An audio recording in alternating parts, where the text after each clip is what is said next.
12 দেশের নাগরিকদের যুক্তরাষ্ট্রে প্রবেশে নিষেধাজ্ঞা আরোপ করেছেন মার্কিন প্রেসিডেন্ট ডোনাল্ড ট্রাম্প। 4 জুন এ সংক্রান্ত একটি নির্বাহী আদেশে স্বাক্ষর করেন তিনি। এ আদেশে আরও 7টি দেশের ওপর আংশিক নিষেধাজ্ঞা জারি করা হয়েছে। হোয়াইট হাউস জানিয়েছে এই নিষেধাজ্ঞা 9 জুন রাত 12:01 থেকে কার্যকর হবে। নিজের প্রথম মেয়াদের বিতর্কিত পদক্ষেপের পুনরাবৃত্তি ঘটিয়েছেন ট্রাম্প। কলোরাডোতে ইহুদিদের একটি র্যালিতে পেট্রোল বোমা নিক্ষেপের ঘটনার জেরে এমন পদক্ষেপ নেওয়া হয়েছে বলে ওভাল অফিস থেকে এক্সে পোস্ট করা এক ভিডিও বার্তায় ট্রাম্প নিজেই তা জানিয়েছেন। মার্কিন কর্তৃপক্ষ জানিয়েছে কলোরাডোর ঘটনায় অভিযুক্ত ব্যক্তি দেশটিতে অবৈধভাবে অবস্থান করছিলেন। বার্তা সংস্থা এএফপির প্রতিবেদনে বলা হয়, 4 জুন ঘোষণা করা নতুন এই নিষেধাজ্ঞার আওতায় রয়েছেন আফগানিস্তান, মিয়ানমার, চাদ, কঙ্গো প্রজাতন্ত্র, Equatorial Guinea, Eritrea, Haiti, Iran, Libya, Somalia, Sudan ও ইয়েমেনের নাগরিকেরা। আংশিক ভ্রমণ নিষেধাজ্ঞা আরোপ করা দেশগুলো হলো Burundi, Cuba, Laos, Sierra Leone, Togo, Turkmenistan ও ভেনেজুয়েলা। তবে এসব দেশের নাগরিকদের জন্য কিছু সাময়িক কাজের ভিসা দেওয়া হবে। ভিডিও বার্তায় ট্রাম্প বলেন, বিদেশি নাগরিকদের যুক্তরাষ্ট্রে প্রবেশ আমাদের দেশের জন্য কতটা চরম বিপদের জন্ম দিয়েছে কলোরাডো সাম্প্রতিক সন্ত্রাসী হামলার ঘটনা সেটাই তুলে ধরেছে। আমরা তাদের চাই না। যুক্তরাষ্ট্র, কানাডা ও মেক্সিকো এই 3 দেশ মিলে 2026 সালের বিশ্বকাপ ফুটবল আয়োজন করছে। 2028 সালে যুক্তরাষ্ট্রের লস অ্যাঞ্জেলসে বসবে অলিম্পিকের আসর।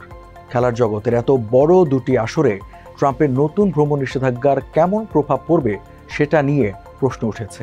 ট্রাম্প প্রশাসন জানিয়েছে, নিষেধাজ্ঞার আওতায় থাকা দেশগুলো থেকে বিশ্বকাপ ফুটবল ও অলিম্পিকে অংশ নেওয়া খেলোয়াড়রা ট্রাম্পের ভ্রমণ নিষেধাজ্ঞার আওতায় পড়বেন না।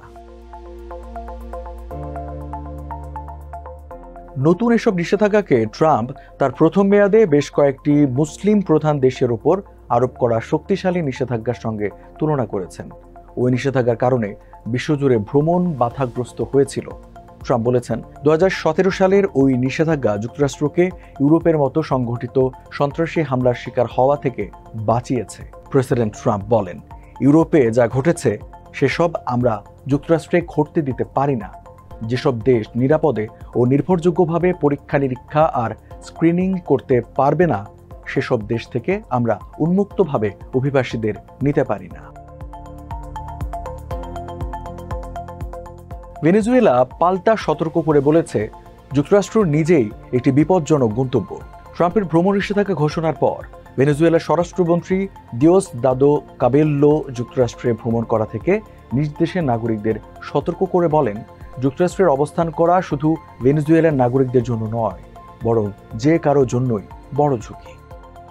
ট্রাম্পের নতুন এই ভ্রমণ নিষেধাজ্ঞা আইনি চ্যালেঞ্জের মুখোমুখি হতে পারে বলে মনে করছেন অনেকে। দ্বিতীয় মেয়াদে হোয়াইট হাউসে ফেরার পর ট্রাম্প যেসব কঠোর পদক্ষেপ নিয়েছেন সেসবের অনেকগুলোই আদালতে গড়িয়েছে, আইনি চ্যালেঞ্জের মুখে পড়েছে। কলোরাডোতে হামলার পর থেকেই ট্রাম্পের নতুন ভ্রমণ নিষেধাজ্ঞা আরোপের গুঞ্জন ছড়িয়ে পড়ে। শোনা যায়, তার প্রশাসন ভিসা নিয়ে যুক্তরাষ্ট্রে বসবাসকারী সন্ত্রাসীদের পাকড়াও করতে প্রতিশ্রুতিবদ্ধ। আদালতের নথিতে বলা হয়েছে, ওই ঘটনায় গ্রেপ্তার হওয়া সন্দেহভাজন মোহাম্মদ সাবরি সোলেমান মিশরের নাগরিক। পুলিশ ও এফবিআইয়ের হলফনামায় বলা হয়েছে, সোলেমান জানিয়েছেন, গোপনে আগ্নেয়াস্ত্র বহনের অনুমতিপত্র পাওয়ার জন্য তিনি একটি প্রশিক্ষণ কোর্সে অংশ নিয়ে বন্দুক চালানো শিখেছিলেন। কিন্তু অভিবাসন সংক্রান্ত সীমাবদ্ধতার কারণে শেষ পর্যন্ত পেট্রোল বোমা ব্যবহার করে ইসরায়েলপন্থীদের জমায়েতে হামলা চালান। যুক্তরাষ্ট্রের হোমল্যান্ড সিকিউরিটি বিভাগ জানায়, সোলেমান পর্যটক ভিসায় যুক্তরাষ্ট্রে এসেছিলেন। ভিসার মেয়াদ শেষ হবার পরও তিনি নিজ দেশে ফিরে যাননি। তার কর্মসংস্থানের অনুমতিপত্রের মেয়াদও শেষ হয়ে গেছে। 2022 সালের সেপ্টেম্বরে তিনি আশ্রয়ের আবেদন করেছেন। হোয়াইট হাউসের deputy press secretary Abigail Jackson X পোস্টে বলেন, প্রেসিডেন্ট ট্রাম্প আমাদের দেশে এসে আমাদের ক্ষতি করতে চাওয়া বিপজ্জনক বিদেশি নাগরিকদের থেকে আমেরিকানদের রক্ষার প্রতিশ্রুতি পূরণ করেছেন। যে কলোরাডো হামলার জেরে এত কড়া পদক্ষেপ, সেটার সন্দেহভাজন হামলাকারী মিশরের নাগরিক। কিন্তু ট্রাম্পের নতুন করে আরোপ করা ভ্রমণ নিষেধাজ্ঞায় মিশরের নাম নেই।